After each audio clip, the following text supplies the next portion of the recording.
오늘부터 우리는 바울 서신을 시작합니다. 성경에 나오는 바울 서신의 첫 번째 서신은 로마서입니다. 바울 서신이라는 것이 무엇입니까? 바울이 쓴 편지라는 것입니다. 그렇다면 오늘부터 함께 묵상하게 될 로마서는 무엇이라는 말입니까? 로마 교회에 보낸 바울의 편지라는 것입니다. 저는 예전에 EBS에서 방영한 바울에 관한 역사 다큐를 본 적이 있는데 그 방송에서 바울을 기독교의 창시자로 언급하는 것을 보았습니다. 바울이 예수님을 믿지만 종교학적 기준으로 종교적 형태를 갖추게 한 것이 바울이라고 말하는 것을 보았습니다. 종교학적으로 보았을 때는 바울이 기독교의 창시자로 볼 수 있을지 모르겠습니다. 그러나 우리가 오늘 함께 읽은 로마서 1장은 우리에게 너무 중요한 것을 말해주고 있습니다. 우리 13절 말씀 함께 읽어보겠습니다. 13절입니다. 형제들아, 내가 여러 번 너희에게 가고자 한 것을 너희가 모르기를 원하지 아니하노니 이는 너희 중에서도 다른 이방인 중에서와 같이 열매를 맺게 하려 함이로되 지금까지 길이 막혔도다. 방금 이 구절이 무엇을 말하느냐? 바울이 전도하지 않은 로마에 이미 교회가 있었다는 것입니다. 바울은 로마 교회에 간 적이 없습니다. 그런데 로마에는 이미 예수 그리스도를 구주로 믿는 그리스도인들이 있었다는 것입니다. 그럼 어떻게 로마에 복음이 전파되었나? 이것은 신약학자들에게 중요한 질문입니다. 신약학자들이 이구동성으로 말하며 바라보는 것이 있는데 사도행전 2장에 나오는 오순절 성령 강림 사건입니다. 사도행전 2장 9절에서 12절 말씀을 제가 읽어보겠습니다. 우리는 바데인과 메데인과 엘람인과 또 메소포타미아, 유대와 갑바도기아, 본도와 아시아, 부르기아와 밤빌리아, 애굽과 및 구레네에 가까운 리비아, 여러 지방에 사는 사람들과 로마로부터 온 나그네, 곧 유대인과 유대교에 들어온 사람들과 그리대인과 아라비아인들이라. 우리가 다 우리의 각 언어로 하나님의 큰 일을 말함을 듣는도다 하고 다 놀라며 당황하여 서로 이르되 이 어찌된 일이냐 하며. 로마 제국 전 지역의 디아스포라 유대인들이 예루살렘에 모였을 때 오순절 성령 강림 사건이 일어났습니다. 아마 이때 이 성령 강림 사건을 보고 경험하고 예수를 영접한 자들이 있었고 로마에 복음이 전해졌다고 보고 있습니다. 로마에 어떻게 교회가 생기게 되었느냐? 왜 로마에 어떻게 교회가 있었냐? 답이 나왔습니다. 성령의 역사입니다. 성령의 역사. 제가 너무나도 당연한 이야기를 하는 것을 이해해 주시길 바랍니다. 기독교의 창시자는 예수 그리스도이고 성령 하나님이십니다.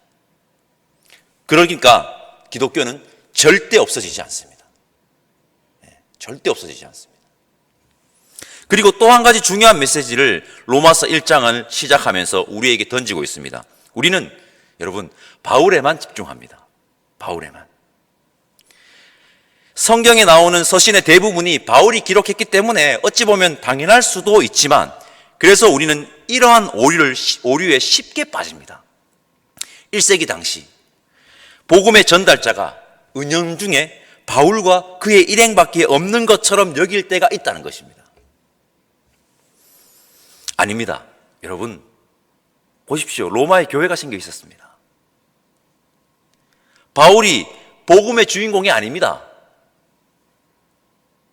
바울 역시 수많은 복음의 전달자 중 한 사람이고 바울 이외에 수많은 복음의 전달자가 그 당시에도 있었다는 것입니다.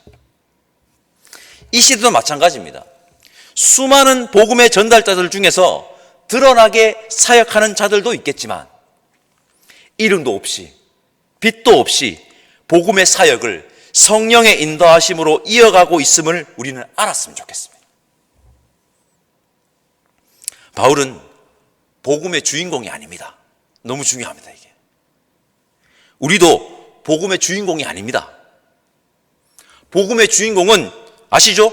예수 그리스도시고 우리는 복음의 전달자라는 것을 잊지 않았으면 좋겠습니다. 바울은 철저히 복음의 전달자로서의 본분을 잃지 않습니다. 그래서 여러분, 바울이 바울된 것입니다. 바울이 바울된 것입니다.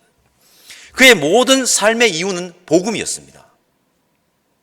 그가 로마서를 기록하고 로마로 가기를 그토록 원했던 이유도 단 한 단어로 말할 수 있습니다. 그것은요, 복음입니다. 복음. 우리의 삶의 이유 역시 복음이기를 바랍니다. 다르게 표현해 보겠습니다. 우리의 삶의 이유 역시 예수 그리스도이기를 바랍니다. 그래야 바울이 바울된 것처럼 여러분, 그리스도인이 그리스도인 될 수 있습니다. 로마서 1장 14절을 제가 한번 읽어보겠습니다. 14절 말씀 제가 한번 읽어보겠습니다. 잘 들어주십시오. 헬라인이나 야만인이나 지혜 있는 자나 어리석은 자에게 다 내가 빚진 자라. 이 야만인을 헬라어로 무엇이냐고 하면은 바르바로이스입니다. 바르바로이스라고 합니다. 영어 번역본 중에 이 헬라어를 바바리언스로 번역한 번역본이 있습니다. 바바리언스. 당시 헬라어를 사용하지 않는 자들의 말이 헬라어를 사용하는 사람들의 귀에 바바바바바바 부르르르르르 이렇게 들린다고 해서 헬라어를 사용하지 않는 자들을 바르바로이스라고 칭했고, 당시 헬라인들은 야만인으로 취급했습니다. 헬라어를 사용하지 않는 자들을 차별했고 낮게 보았다는 것입니다. 그러나 바울은요, 유대인이나 이방인이나 헬라인이나 야만인이나 다 내가 빚진 자라고, 그들에게 빚진 자라고 선언합니다. 이 말은 복음에는 어떠한 차별도 없다는 것입니다. 어떠한 차별도 없다는 것입니다. 여러분, 복음은 모두에게 열려 있습니다. 복음에는 차별이 없습니다. 우리에게 은연중 차별적 태도가 있다면 우리는 그 태도를 빨리 수정해야 하고, 모든 이들에게 바울과 같이 복음의 전달자로서, 복음의 빚진 자로서의 자세로 나아가야 할 것입니다. 우리 16절과 17절 말씀 한 목소리를 읽어보겠습니다. 16절과 17절 말씀입니다. 내가 복음을 부끄러워하지 아니하노니 이 복음은 모든 믿는 자에게 구원을 주시는 하나님의 능력이 됨이라. 먼저는 유대인에게요 그리고 헬라인에게로다. 복음에는 하나님의 의가 나타나서 믿음으로 믿음에 이르게 하나니 기록된 바 오직 의인은 믿음으로 말미암아 살리라 함과 같으니라. 아멘. 로마서 1장 16절과 17절은요 로마서의 핵심 구절입니다. 핵심 구절입니다. 로마서 핵심 구절인 16절에서 17절, 16절과 17절에서 우리가 집중해서 보아야 하는 부분은요, 이 복음은 모든 믿는 자에게 구원을 주시는 하나님의 능력이 됨이라입니다. 성도 여러분, 복음은 하나님의 능력입니다. 하나님의 능력. 이 말이 무엇이냐? 우리가 어떠한 능력이 있어서 복음을 얻을 수 있는 것이 아니라는 것입니다. 하나님의 능력으로 주어진 복음을 그저 선물로 받는 것입니다. 다시 한번 강조합니다. 복음은 우리가 어떠한 능력이 있어서 복음을 얻게 되는 것이 아닙니다.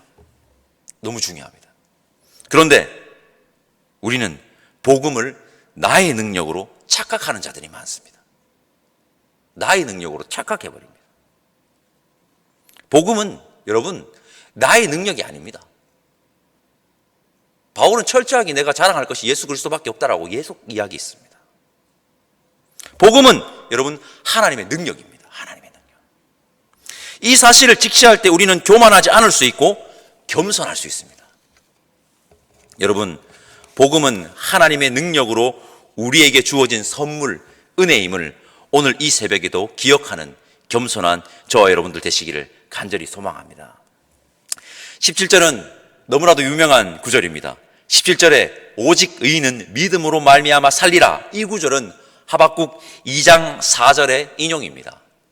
오직 믿음으로, 이 말을 행위는 필요 없다는 식으로 오해하기도 하지만 바울이 말한 이 오직 믿음으로, 이 말은 행위가 필요 없다고 말하는 것이 아님을 말씀드립니다. 야고보서를 보면 행위 없는 믿음은 죽은 믿음이라고는 구절이 있는데, 오직 믿음으로와 행위 없는 믿음은 죽은 믿음이다. 이 두 말은 서로 다른 말이 아닙니다. 같은 말입니다. 같은 말입니다. 우리는 믿음에 합당한 삶을 살아야 하는 그리스도인이라는 사실을 망각하지 않고 올바른 믿음의 삶을 살아가는 저와 여러분 되었으면 좋겠습니다. 로마서 1장 17절 하면 떠오르는 인물이 있습니다. 누굽니까? 종교개혁가 루터입니다. 루터는 로마서 1장 17절 말씀을 읽고 자신의 삶을 던졌습니다. 당시 중세 기독교는 공로주의라는 덫에 걸려 믿음이 무너지고 공로만 남아있던 시절이었습니다. 믿음이 없는 행위가 난무하던 시대였다는 것입니다. 믿음이 없는 행위만 난무하던 시대였다는 것입니다. 루터는 로마서 1장 17절 말씀 붙잡고 당시 공로주의라는 덫에 빠져버린 중세 기독교의 문제에 그는 자신의 삶으로 응답했습니다. 그 응답이 종교개혁으로 이어진 것입니다. 여러분, 그리스도인들은 시대의 문제에 응답해야 합니다. 시대의 문제에 응답해야 하는데 뭘로 응답해야 될까요? 말씀으로 응답해야 됩니다. 말씀으로 응답한다는 것이 여러분, 말씀을 읽고 입술로만 아멘만 크게 하는 것이 아니라 뭡니까? 삶으로 살아내는 것임을 기억했으면 좋겠습니다. 오늘 이 새벽 권면드립니다. 여러분, 루터는 로마서 1장 17절 말씀에 붙잡혀 자신의 삶을 던졌습니다. 우리 역시 말씀에 붙잡혀, 꼭 로마서 1장 17절이 아니더라도 말씀에 붙잡혀 시대의 문제에 응답하는 그리스도인들이 저와 여러분들이 되시기를 간절히 소망합니다. 그렇게 응답하는 자들에게 누가 함께 하시고 역사하십니까? 성령님께서 함께 하시고 역사하십니다. 이게 그리스도인의 삶입니다. 이게 그리스도인의 삶. 그리고 이후에 1장 18절부터 32절 끝절까지는요, 인간의 한계를 말하고 있습니다. 우상의 노예로 전락된 인간의 한계, 욕망의 노예로 전락된 인간의 한계 등 인간의 한계를 가진 존재임을 직시할 것은 바울은 적나라하게 말합니다. 다시 말씀드립니다. 여러분, 우리에게는 구원의 능력이 없습니다. 한계가 있을 뿐입니다. 그러니 여러분, 우리는 하나님의 능력을 의지하고 믿을 수밖에 없습니다. 복음의 능력 대신 하나님의 능력밖에 믿고 의지할 수밖에 없습니다.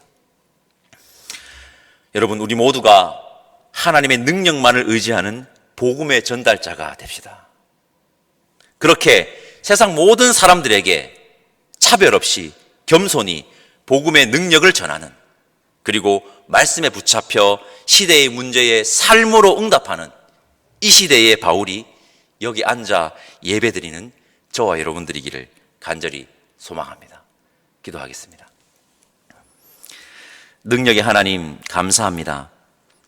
오늘부터 바울 서신을 묵상합니다. 복음의 전달자로 충실히 살았던 사도 바울을 기억합니다. 우리 역시 하나님의 능력만을 의지하는 복음의 전달자가 되어 겸손히 세상에 생명의 주님을 전하는 자들이 될 수 있게 성령 하나님 역사하여 주옵소서.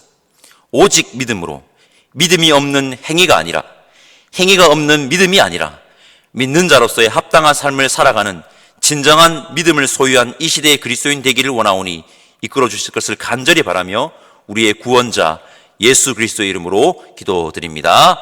아멘.